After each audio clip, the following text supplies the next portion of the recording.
Hello again, this is Fiendly, here with another bonus video for the Dishwasher Vampire Smile Let's Play. This time I have with me a guest. You may introduce yourself. It is I, Magil of Shadow. Yes, he's been, as mentioned in a previous video, a frequent contributor to the thread, giving us a lot of important information, and it's just been great to have him, and it's nice to have him here on the video finally. Well, thank you. It still means a lot.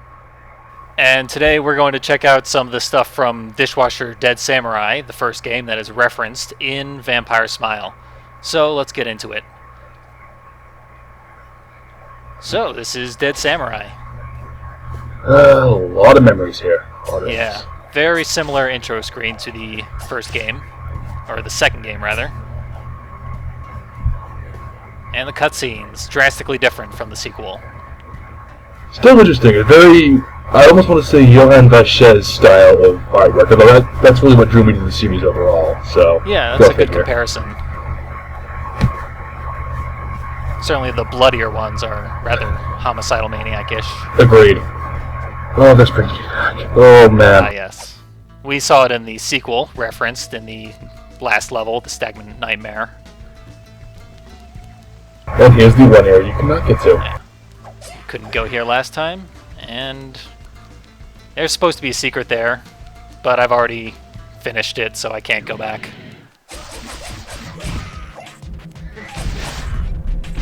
I completely forgot the old art style. It's been a while since I played Dead Samurai. Yeah, it has its charms. Oh, There's definitely. no question there. It's at the same I time. certainly prefer Vampire Smile, though. Exactly. It's the same thing. Vampire Smile took the whole black and white with splashes of colors for effect thing way more seriously. Definitely something that, I mean, you can really tell they've improved since Dead Samurai. Yep. Then again, having two more members to your team definitely is a good indication of that. Yeah, that's for sure. I think Michelle was a very important addition to the team. Very agreed, very much so. Yeah, probably the main reason the art got so much better. Plus the whole background has kind of a pink tint.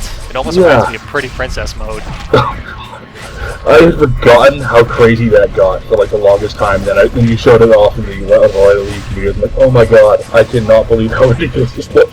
Yep, I had to just give it a couple of seconds at least. Oh man. And I didn't realize that it actually changed much of anything, like on the shotgun effects or the actual backdrop during the boss fights. Oh yeah, Before. yeah. There was something I actually didn't show off during a solo. The fireworks during the solo are a whole bunch of hearts that spray out of the ground. That might actually be better for me to use because my eyes pull horrible tricks whenever I'm going through the solo. Because the one part of the game that they bug out on, but I can never get 100% on the solos because of just what it does to my eye. Well, I didn't get any 100% on the solos myself during the recording, so Yeah, or anything around for that.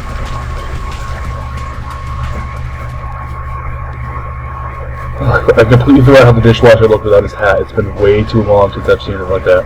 Yeah, we'll be seeing what he looks like with his hat in the next section. But I started a fresh game here. And I had an extra Psycho Pick lying around, so I bought an upgrade to health. The Psycho Picks. Yeah, they're actually quite awful. Oh, that was... I tell you, I don't know when you're going to be going through on Samurai to mention this, but oh man, I feel so bad for my cousin.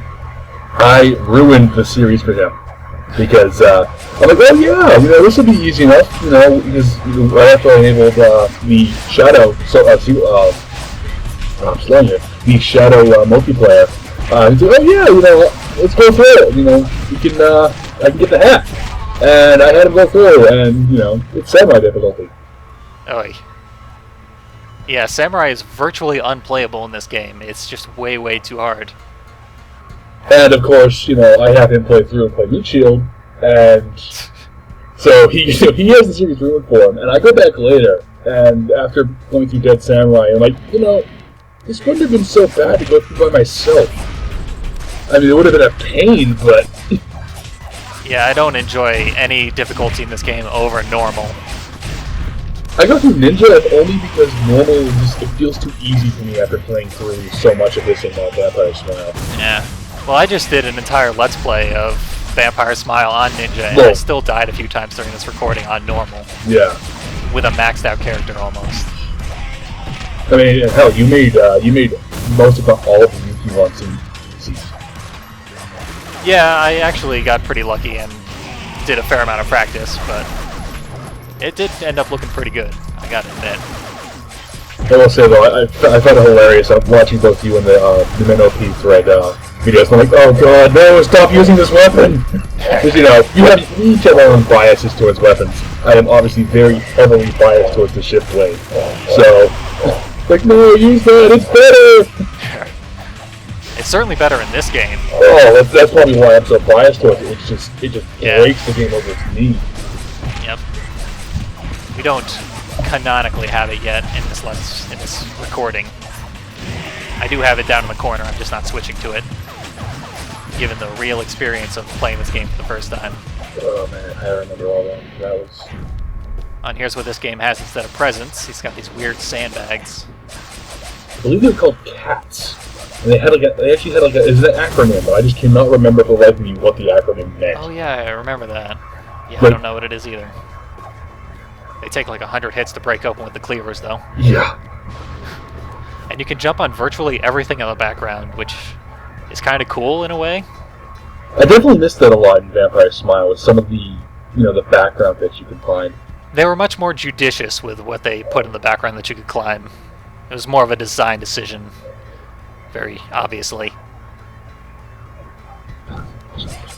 Here's the horse. You can fight him normally if you want to, but you can also grab him when he charges to do a third of his health each time. It's the correct way to do it. Fire spreads. Makes die. And he throws a fireball, kills his friends. Those baton guys are not even referenced in the second game, even when you replay this level there. Yeah, that's right. Reference everything else. Yeah, they're one of the few enemies overall that does not get an overhaul in between games. Yeah. Most every other enemy class in Dead Samurai is referenced at some point or another, be it the Men in Black, the soldiers, or the freaks. Although the freaks do lose their hook swords for normal katanas. Yeah. And here's another thing that's pretty frequent in this game. Having a button mash for the executions. And here's what drew me to the game, the shift blade. Yep. Finally stole it from the fallen engineer himself. And he still keeps it into the second game. And the level ending screen is very similar to the one in the second game. And I left in this little cutscene where the dishwasher makes very dubious claims about what it takes to be a dishwasher.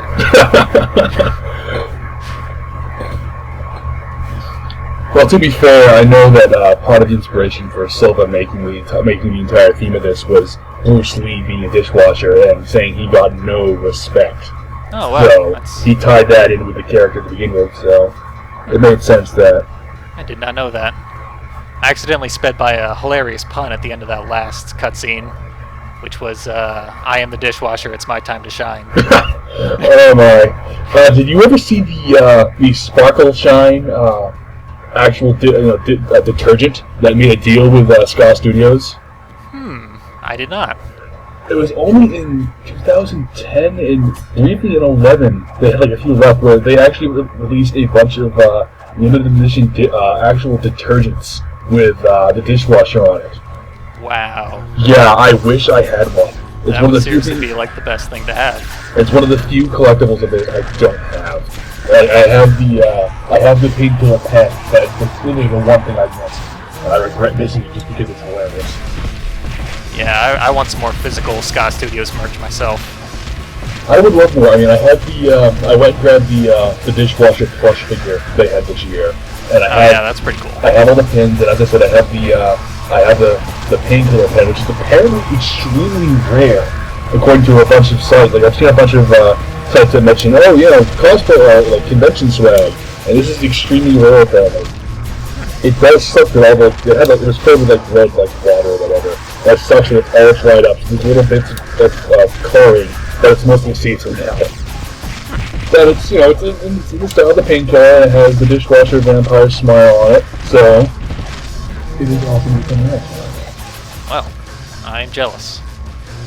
And this entire time, I have completely missed the Viking fight. Well, the majority of it. It's about halfway done. Yeah, it's weird. It's very, very difficult for how early it is in the game. The guy does a ton of damage, and his attacks are always coming right at you. Yeah. Oh, I cannot remember how many times I died in this fight originally before I realized, oh, hey, just teleport around. Yep. He's a real roadblock until you get used to the shift blades dodging. Which I didn't like the shift blade my first time through the game. I used the cleavers way too long, and that was a huge mistake. I fell in love with the shift blade probably because, like, the year before, or like a few months before I got my 360, I had just spent like a month soloing Devil May Cry 3 back when it was still on the PS2. The special edition, which had Virgil as unlockable, and he had his teleportation moves as his only thing. And so I thought, oh, hey, this is awesome. A character that can teleport more than just once per movement. And I fell in love with the teleport, so I used it constantly. Yeah, I never played the special edition of DMC3, so... It is so much better. It's completely lost on me. I know, I really should play it. But the HD edition has the same thing, so... Yeah. Anyway, we're here at the opera level. Kind of a weird non sequitur. Why the dishwasher goes to the opera, I don't know. But there's bosses there. But definitely one of the major improvements that Vampire Smile has over Dead Samurai is a lot of the level structure makes more sense. Yeah, and, consistent tone. It goes a long, long way. Like I pointed out, Yuki's walking animation at the beginning of each thing. She walks to the next place, and you can see it in action. It's really cool. I definitely love that. I mean, I can understand, oh yeah, you know, he's going from his the cafe, which is extremely, some isolated location, to the Cyborg Simulation headquarters. We're going to a church, an opera house. I mean, the graveyard to the church makes sense, but the graveyard to an opera house doesn't so much. Nope. And there's Pumpkinhead. Yep, Pumpkinhead, who was drastically redesigned in the sequel. He looks absolutely nothing like he did, except for the pumpkin head. And the chainsaw. And the chainsaw, but even the chainsaw turned into an arm attachment. To be fair, you could easily assume, oh hey, it's been 2-something years since the original was killed. You know, the cyborgs obviously, you know, well, not the cyborgs, but the heads of the higher-ups of the movement obviously said, hey, this could work. Let's fix a few things. Yeah, they've been upgraded, that's for sure. And that's where we acquire the chainsaw weapon for the dishwasher's use, which is far and away my favorite weapon in this game. And just a chainsaw fan in general. Oh, and they make us fight the chef, by the way. Something like this definitely should have been in Yuki's path for Vampire Smile. Or, as I said in the thread, she should have had the chef on her side when fighting the fallen engineer. It would have made some sense. Yeah, that would have gone a long way. That would have been really nice, but... Especially considering at the end of, you know, during Dead Samurai, the chef is viewed as, oh, he's the only one who can really take on the fallen engineer. And so the dishwasher, it would have made perfect sense for him to be there fighting alongside Yuki, considering his protege of sorts has been, you know, yeah, killed. That's actually a really good point. For some reason, the whole game sort of treats the chef as this weird deity who has, like, magic blood and is the only one who can kill the last boss.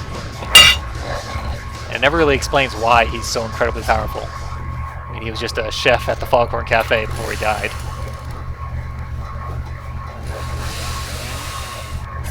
There's another thing that isn't in Vampire Smile. Continue hearts.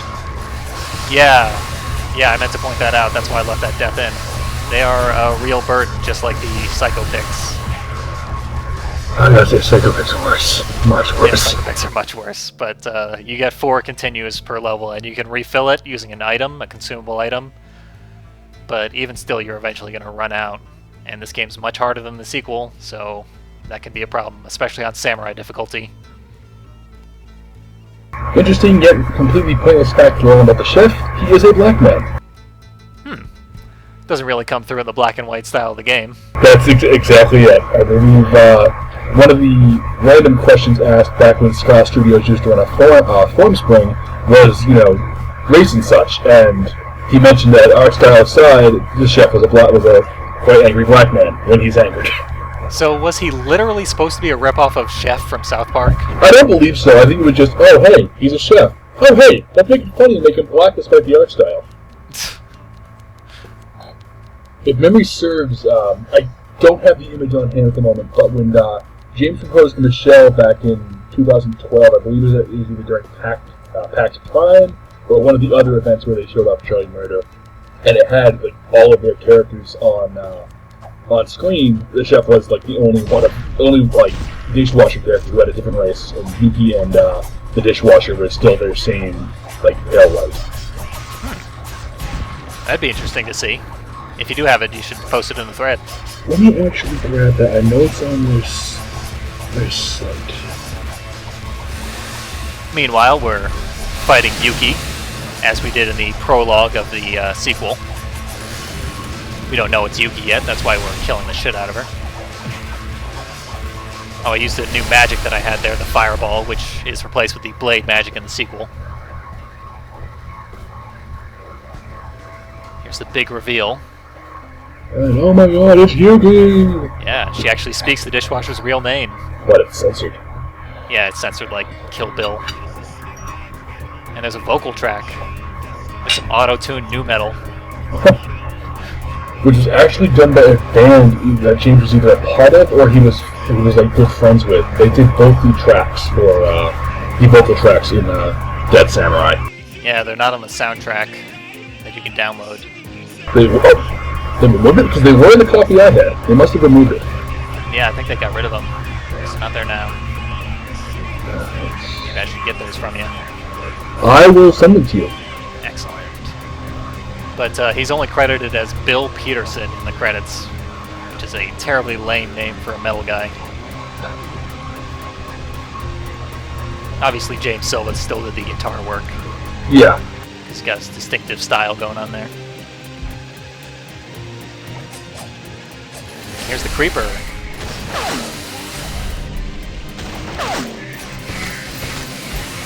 Like in the sequel, you gotta stay pretty active while you're fighting him, or else he'll shoot you.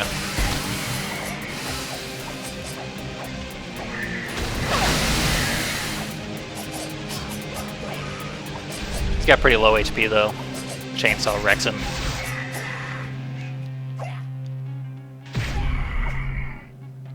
And he gets his head exploded. And it comes back later. Yeah, that part isn't canon. Still a cool execution. There we go. And here we are. You got it? Yes, I do. I'll look at you via the chat. There you are. Oh man, I remember back when the wall one was tied to weapons.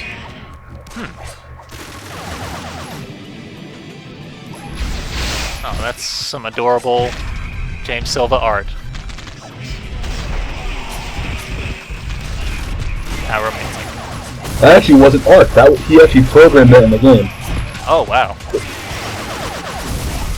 That's even more impressive. Yeah, I definitely gotta put that in the thread.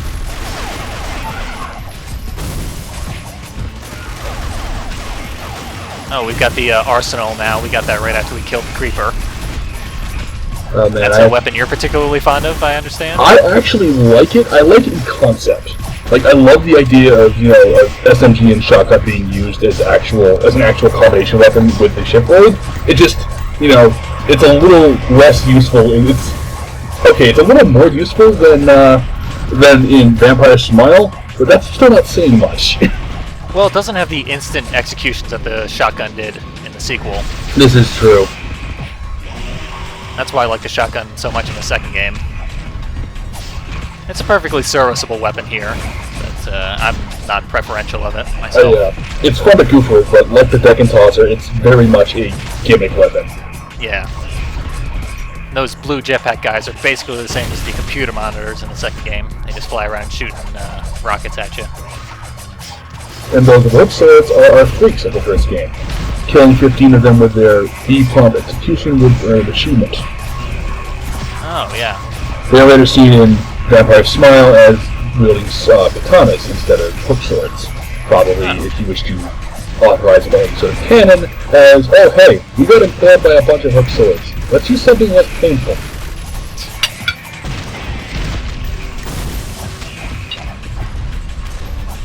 And the guys with the hooks also have very cool executions when you kill them. One thing I definitely cannot complain about in this game is the executions. They're all really brutal and satisfying. They are. One of my personal favorites is with the soldiers, where the Dishwasher will just grab a grenade, flip it up, and jam it into their eye socket. Yeah, I totally wanted to show that off, but I couldn't get it on recording. It's much more rare than their just beheading execution.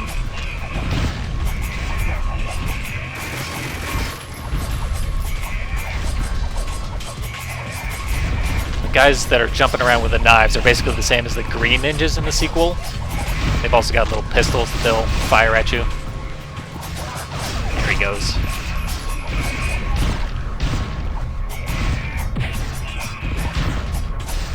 This fight goes on for a really, really long time. Yeah, this is one of the long... But yeah, it's crazy. There's like 20 guys that spawn in here. I used pretty much all my magic to wipe them out. There's still a ton left. Still say we really need a game or a mode with a chef in it, like as playable. Yeah, that's long overdue. I remember actually, as I said, same thing with the Forum Spring, or how this is called. They actually mentioned that, oh hey, if enough people would like it, we should definitely do something with a chef in it. So who knows? Maybe in the Dishwasher, whatever the third title will be, we might get one. Because I know. It was in 2012. He went to a big gaming conference, and one of the big things is he had a big keynote about the development process for Vampire Smile, and he mentioned that apparently both he, the fans, and Microsoft at 3 would actually are all interested in the sequel. And plays Chef because he's dead. And I just realized that this is how the chef got cut in half. Because I remember all this time going through and seeing, oh, I saw you got cut in half. What happened? And then never realizing, oh, hey, you got cut in half by a Pumpkinhead. Yeah, it's not especially clear in that little cutscene. The drawings are a little vague. But yeah, he got chopped in half. Probably part of it is also because I played Dead Samurai on a CRT. Oh yeah, that'll do it. Yeah. Oh man, that was fun. And here we get revenge on those pumpkin heads for killing Chef.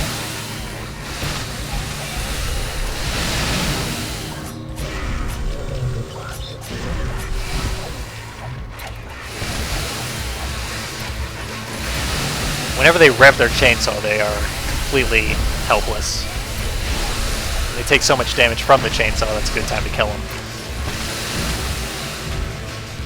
Here's their final execution, where they kill themselves with the chainsaw. I like that one a lot. I will say, another thing I did love about Vampire Smile is that, oh hey, they actually threw in suicide-inspired yeah, but everything kills itself. Yeah, it's like, oh god, no, please, I'll kill myself. I guess being a cyborg is really depressing. Well, I suppose, I mean, it's either you kill yourself, or you get killed in an extremely painful and gruesome way by Yuki the Dishwasher. So... Yeah. Yuki's a lot more sadistic about her killing than the Dishwasher is for the most part. Which is, it's actually a nice evolution if you think about it from the first game, where he had some extremely ruthless ones, like the aforementioned grenade and eye socket. Yeah. Then he gets more efficient as he, I guess, ages in his immortality. We got a little cutscene there from Chef's ghost saying he'll show up when he's needed. It's Star Wars, only a bit, with less horrible prequels. Yeah. Not that this prequel is perfect, but I like it. I've grown to like it. I have rather fond memories of it myself, obviously, but I admit it has its flaws. But, what can you do? Yeah, my first time through it, I didn't like it, and since playing Vampire Smile and going back to it, I actually like it more, even though Vampire Smile makes it look much worse by comparison. Oh, it does. It unfortunately does. As I said in the thread, the one thing I would absolutely like to see, oh my god, if this happens, it'd be a miracle, thing from James Silva doing the director's cut of Vampire Smile is if we got a full-on remake of Red Samurai in Vampire Smile's engine. Yeah, that would be glorious. I can't imagine he'd want to do that much work into redoing it, though. Yeah, I can't either. Yeah, I'd probably rather move on to another project.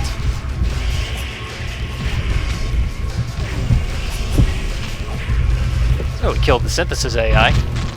That's pretty cool. It's got that annoying electricity ball attack. Oh god, yeah. Yeah, the next two bosses are going to have that as well.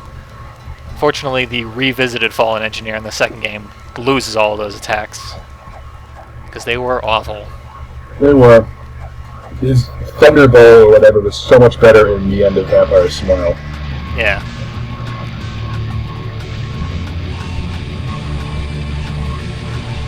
Here's the engineer's theme that I stuck into his boss fight in the second game. So much better. Yeah, it works really nicely. It's just it's like that would have been the greatest little throwback. Like you're fighting the big boss in the first game, and then you just throw in the normal boss, the normal boss theme. I mean, whatever, but it would have been a nice touch. It does get kind of buried with all of Yuki's chainsaws and the Dishwasher's Bruce Lee shouts. This is very much true. So on one hand, I can't understand it, but oh god, this move. This is when, this is the exact moment when, in the first game, for the first time, I realized, hey, I need to entirely dodge his thunderballs. You can't just, fly through them, because you will die.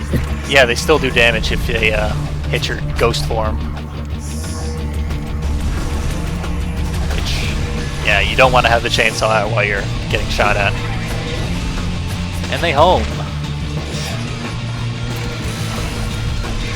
Oh, and once he's at half health, he shoots out like 5 times as many. Which we'll be seeing shortly, because he does it all the time. Here they come. Feels nuts. And just does a full revolution with them.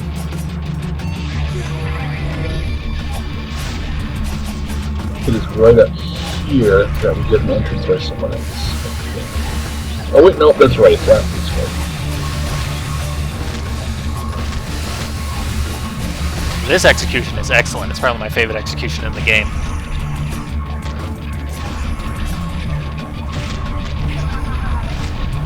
Yeah, agreed. Yep, he just straight up disassembles the engineer. And then he reassembles. But wait, there's more! Of course. That synthesis AI has many magical properties, and I'm not risking it. Anyway, behind you. It does further emphasize the difficulty, though. I have to use consumables on the last boss thing, then on normal after I beat in the second game. Well, they really did dial down the difficulty, which was a good thing, I think. Yep, definitely. The achievement you get for unlocking Pretty Princess mode in the second game is called, the game critics will be pleased with this. Because, yeah, one of the big criticisms with this game was that it was way too hard.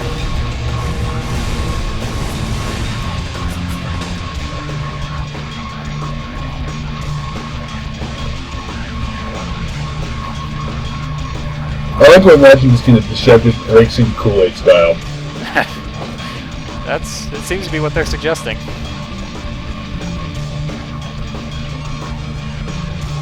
That last panel, very nice composition on that.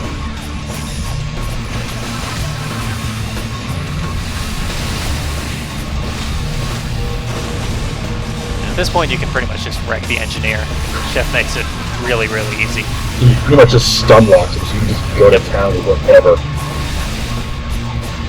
And given the chef's comments towards the engineer and how they seem to be familiar with one another, it almost makes perfect sense that the engineer is another one of these vampires, or whatever you wish to yeah, call the game the never chef says race. vampire literally, but they're basically vampires.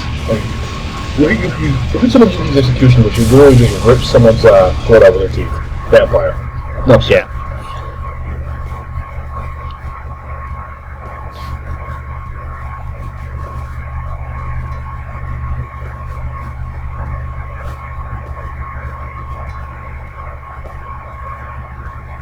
Screw you guys, I'm Going going home. home. And jump, freeze frame, roll credits. The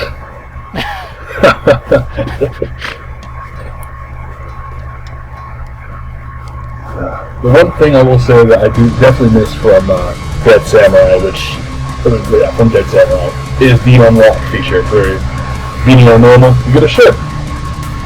Yeah, we forgot to mention, that's where the costume change came in. And getting on Samurai will get you the hat. Yep, that's the samurai hat. Which the achievement actually says, got the hat. Yep. Which, the costume that he wears in the second game is impossible because it's the hat without the shirt. To be fair, if you take a notice of the sprite for the bottom of, like around the top of his pants, it seems to have a tattered shirt on it. Like the tattered remains of a shirt caught in the rug. I didn't notice that for like my third or fourth playthrough with Vampire Smile. I didn't notice it until you just said it.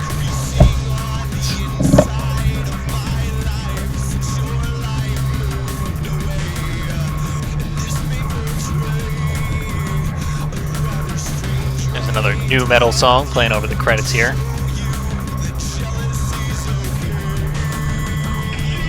Yep, it actually even shows up in the artwork, come to think of it. The official artwork for the Dishwasher, you take a look at like the bottom, basically the back of his back, it's in gray, it's what looks like a tattered shirt. Well, that is an incredible amount of attention to detail that I didn't even consider. Well, to be fair, the only reason I had it was at one point I was planning on having some artwork done. I contacted Scott Studios, I was planning to have a tattoo done or something on the Dishwasher, and I was like, oh hey, they had a offer at one point on the website, it's probably still active, where, oh hey, you want to, if you want to use our artwork for tattoo and stuff, let us know, we'll send you the official rips. Nice. Because someone had gotten one of the old shirt poses where it's Dukes into the painkiller and she's basically kneeling, jamming into the ground. It's one of the shirt designs. And they mentioned on that, oh hey, let us know for shirts. And I had contacted her at one point. I had never got it done, but I contacted her, and she's like, oh hey, yeah, I can give you more than just that. And she goes and she went and sent me not only the rips for the images, still images of the Dishwasher, but she basically sent me the images, like every single dissected image from the official poster that they released for stuff for Vampire Smile. Oh, nice. Yeah, they were extremely come on before. You just kind of in the town, but the closest one to think of, they're very open to their fans in terms of, oh hey, can we use this? Yeah, they definitely give that impression, which I really appreciate. I mean, they seem like cool guys. Every time I talk about PAX, it's really cool. I mean, hell, I almost feel bad for pestering. I wouldn't say pestering, but I remember joking with Michelle. Like it was like 2011 or 2012. One of the 2 years. Actually, no, it was 2012. 2012, right before they released Vampire Smile. It could be 11. 11 was when. Yeah, I was gonna say. I know I'm blanking on the date, but 2011, right when she. Right before they released the game, she made a prop of the Violence Hammer, and oh, nice. It looked amazing. And I made a joke. Oh yeah, how much you want for that? She's like $1 million. And then I go to realize later, they went and posted a blog, like linked to one of her blogs, whatever, about the creation process. She spent a ridiculous amount of time getting it right. Getting it down to detail. Like they had mock barbed wire and everything on it and everything. It looked amazing. So it's like, yeah, I kind of feel bad, being one of the incessant hordes who asked how much they want for it. Yeah, that's what you get from the better indie developers, a real passion for their work. It really shows through in the final games. But yeah, that's been Dead Samurai. All the notable parts of it, at least for comparison's sake to Vampire Smile. The only real things we miss is just background detail about the cyborgs and things like that, which isn't terribly important. We learned that the Dishwasher and Yuki are related. They're step-siblings, that their parents had died in a car accident, and Yuki had basically gone, I don't want to say nihilistic, but that's basically the best term for it. She went to shell shock and never really recovered. Yeah. He eventually goes and joins the cyborg assimilation movement, and then eventually the Dishwasher just says, fuck it, I'm going to go too. Yeah, they both willingly join the cyborgs, and only the Dishwasher gets saved by Chef. Alright, I guess that calls it a video. Excellent. Yeah, thanks a lot, Magil, for being here. Dude, no It's problem. soft G or hard G? McGill. I usually pronounce it McGill, but I don't know. You know, I've heard it everywhere else. Everyone else calls it, oh, it's McGill. It's like, no, come on, pronounce it. Yeah, I made 2 soft G, hard G jokes in the Let's Play, so it's appropriate here. Yeah, very much so. So thanks again for joining me, and I hope you enjoyed the video. I did.